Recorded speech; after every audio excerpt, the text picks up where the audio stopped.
جو شخص ہر وقت ایک ہی خیال میں رہے اسے نہ آنے والے واقعات سے ڈر ہے اور نہ ماضی میں ہونے والے عمل کا۔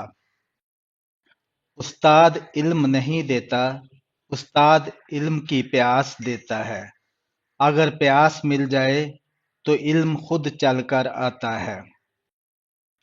آنے والے اندیشے توبہ کرنے سے بہتر ہو سکتے ہیں۔ موت کا خوف اس لیے ہوتا ہے کہ ہم سمجھتے ہیں کہ ہم اپنے عزیزوں سے جدا ہو جائیں گے۔ عزیزوں کو تو ہم زندگی میں ہی جدا کر دیتے ہیں۔ انسان کا رویہ درست نہ ہو تو اس کی محنتیں درست نہیں ہوتی۔ بڑی منزلوں کے مسافر چھوٹے جھگڑوں میں نہیں پڑتے، بڑی منزلوں کے مسافر دل نہیں ہارتے، ان کی ہمت جوان رہتی ہے۔ سائنس سے آسانی حاصل کرتے جاؤ اور مذہب سے رجوع کرتے جاؤ۔ بادشاہوں نے بادشاہی چھوڑ کر درویشی قبول کی، لیکن کسی درویش نے درویشی چھوڑ کر بادشاہی قبول نہیں کی۔ بے سکونی تمنا کا نام ہے۔ جب تمنا رب کے حکم کے تابع ہو جائے تو سکون ملنا شروع ہو جاتا ہے۔ پریشانی میں سب سے پہلے آپ سے جو چیز چھن جاتی ہے وہ پریشانی حل کرنے کی صلاحیت ہے۔ جہاں اپنوں نے اپنوں کو دھوکہ دیا وہاں کوئی علاج نہ ہو سکا۔ جس طرح موسم بدلنے کا ایک وقت ہوتا ہے، اسی طرح وقت بدلنے کا بھی ایک موسم ہوتا ہے۔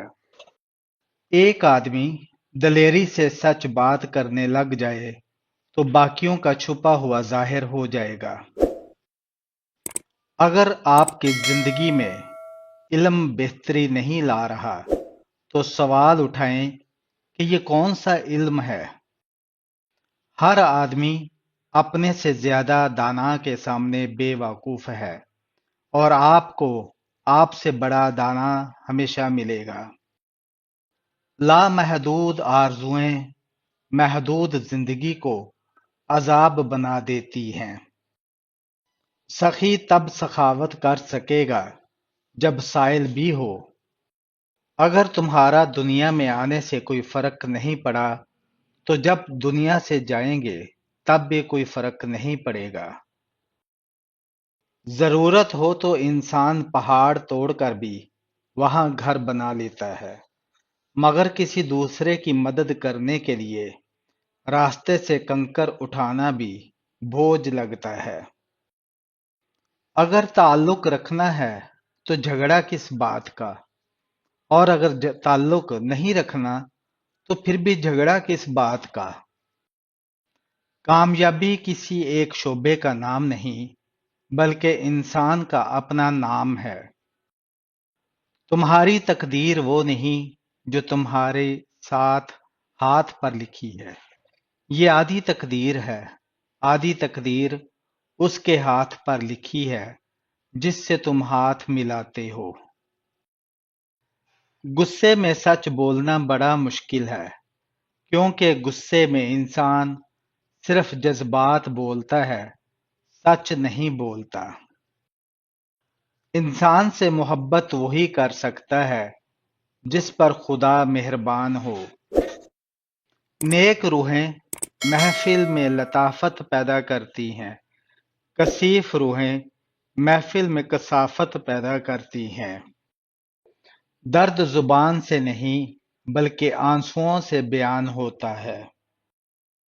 جب موت سے پہلے موت کا مقام سمجھ آ جائے تو موت کے بغیر ملنے والے انعام موت سے پہلے ملنا شروع ہو جاتے ہیں۔ جو کسی مقصد کے لیے مرتے ہیں وہ مرتے ہیں، اور جو بغیر مقصد کے جیتے ہیں وہ جیتے نہیں۔ بات صرف تعلق کی ہے، جس کا تعلق خدا سے جڑا ہو وہ ہر حال میں اس سے جڑا رہتا ہے۔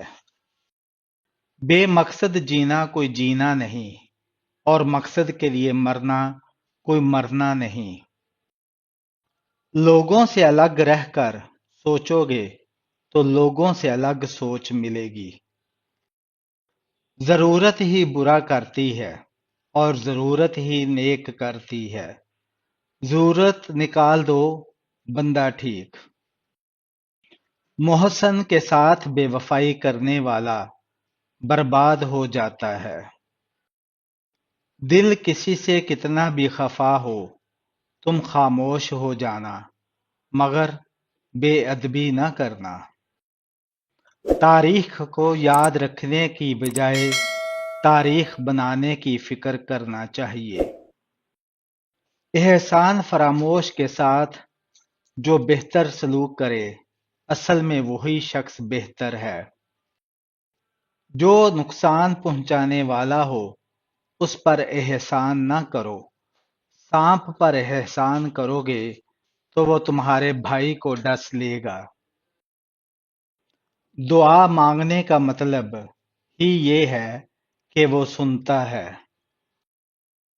جس کو خدا ہدایت دے اس کو گمراہ کوئی نہیں کر سکتا، اور جس کو وہ گمراہ کر دے اس کو ہدایت نہیں دے سکتا۔ انسان دعا میں سمجھتا ہے کہ مالک بہت قریب ہے، اور گناہ کے وقت سمجھتا ہے کہ وہ بہت دور ہے۔